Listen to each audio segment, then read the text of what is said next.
Hello guys! Naghahanap ba kayo ng isang authentic Chinese restaurant pero budget-friendly dito sa Johor Bahru, Malaysia?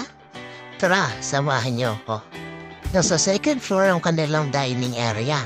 So pag-akyat, gagayad kayo nila sa table niyo and kung may box kayo, ito yung sample menu nila. Ang dami niyong pagpipilian. At kung di naman kayo familiar sa pagkain na sa menu, huwag kayo mag-alala. Kasi may mga server na umiikot para i-alok yung mga nasa menu nila. O diba, mas mapapadali yung inyong pagpili. Turo mo lang, but right away makakain mo ng gusto mong pagkain.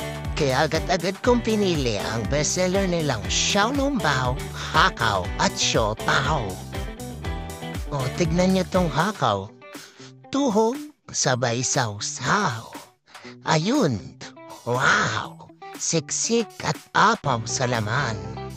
Ito namang siopaw nila, umuusok pa sa init, mas hot pa ata sa akin.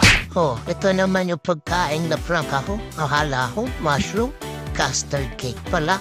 Ito naman yung dumplings with chili oil na masasabi ko nagustuhan ko talaga. So ito naman yung mga sample na in-order namin. Alam nyo, bukod sa masasarap at sulit na pagkain nila dito, ang kumuha talaga ng pansin ko dito, yung mga server na iniikot kada mesa yung pagkain na parang nilalako sa daan. So ayun na, oras na ng bayaran. Kuhanin nyo lang yung resibo nyo, dalhin nyo sa baba, at dun sa may counter, dun nyo bayaran.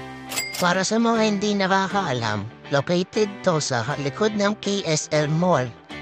Tatawid lang kayo dito sa may Jalan Pelandok Road, and sa tapat niyan makikita niyo na yung Chalaw Dim Sum. Napakadali lang makita niyan. Tatawid-tawid lang kayo. At ito nga pala yung operating hours nila. Paano ba yan? Kita-kits na lang sa next vlog. Peace!